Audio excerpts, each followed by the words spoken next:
So today we're gonna do something different. We're going to make a horror game from scratch. So all the project files and assets will be in the description if you want to download that and stuff. So yeah, let's get into it. So I have a blank project. There's literally nothing here except two folders. What are the game core and map. So just create two beautiful folders. Now, you remember yesterday we actually learned about level streaming. So today we're gonna implement that. So let's create a new folder called empty level and let's save this in the maps and let's call this the persistent level. I think that's how you type it. And let's create a new level. It's going to a basic level and again save that. This will be the main level. So now going back to the persistent level that we just created, go to level, and if you don't have this tab, go to Windows and just plug that level in. Go to levels, add existing one. This will be the main level. Right click on the main level, go to streaming methods and always loaded, and that's it.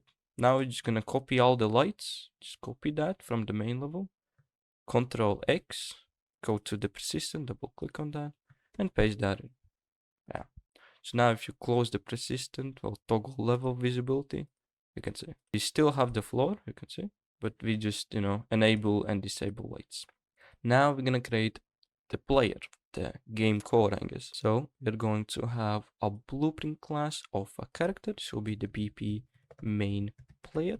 We are going to create a player controller, PC player, let's call it PC main player. Now we are going to have a game mode main, and one last thing, game instance. This one, the game instance main, once again, and it should look like this. Now let's create a new folder called this. It's called this blueprints. So let's drag everything that we just created into the blueprints. Now we're gonna have a folder called widgets. This will be later, and another folder called inputs. Now open your world settings and there should be game mode override. Plug in your BP main. Default pawn should be our BP main player. HUD class none. Play controller, PC main player. Game state should be just default, and everything should be default. Only those three. Go to edit and go to project settings, and there should be maps and modes.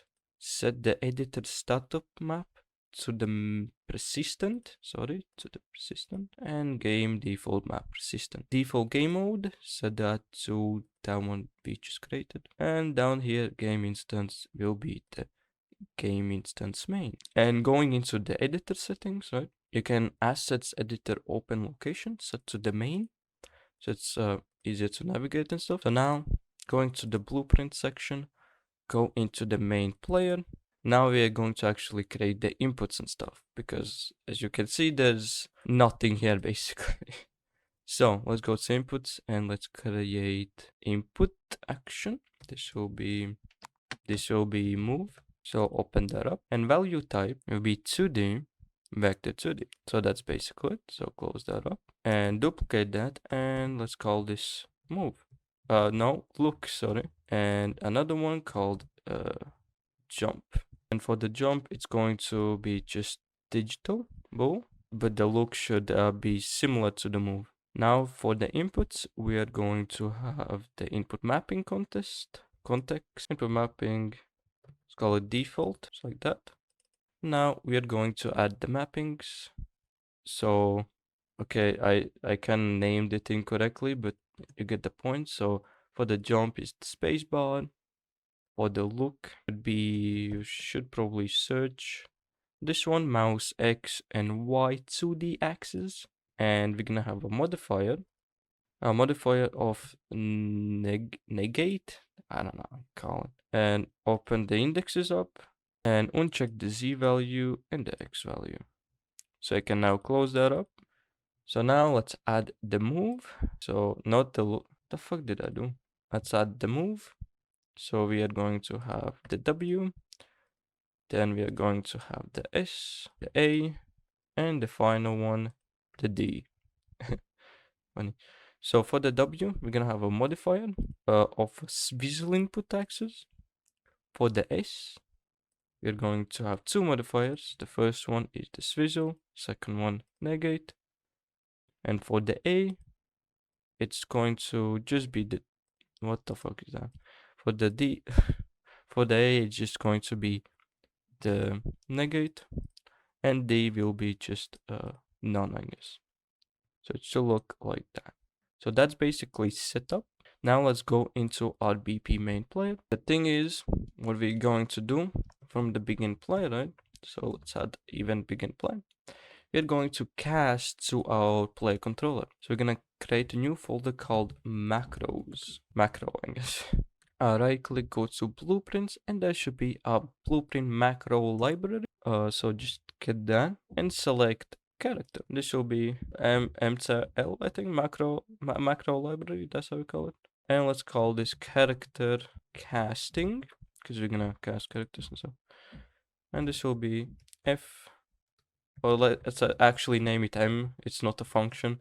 So cast player controller. So what are we gonna do? We're gonna do cast player controller. Plug that in. This will be get player controller. And from the cast fail, we're gonna do a delay till next tick. So basically, delay till the next tick. If it fails, it's gonna do it again until it basically succeeds. So it should look like this. And from as player controller, plug that into the output. And let's rename that to player controller. And let's save that, go to the main player now. And from here, we are going to do the macro that we just did. It's like a function, so M, not N. It should be M cast player controller, just like that. And promote that into a variable called play controller. So let's be organized. Right, click on it, go to category, and let's categorize it as a reference. Now from that, we're gonna get enhance something something, and we're going to add a mapping context. So now put that in, and the mapping is the default mapping that we just created for the inputs. So basically, so my bad, I just made a mistake once again. We have to do main PC main player, not the controller, because I just cast it to the wrong one.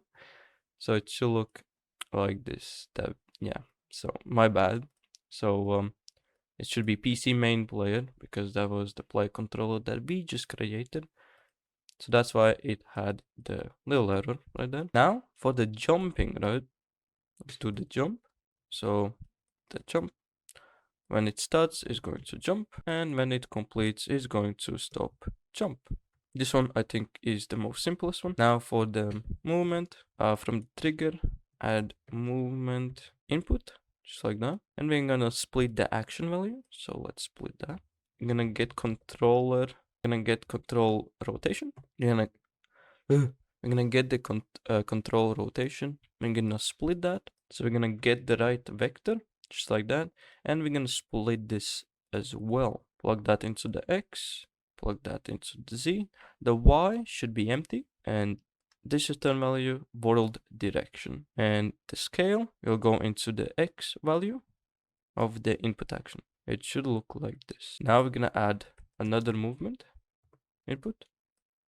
So now just copy all of this and plug it in here, and it's basically the same thing that we just did, except the scaling value is going to be the Y.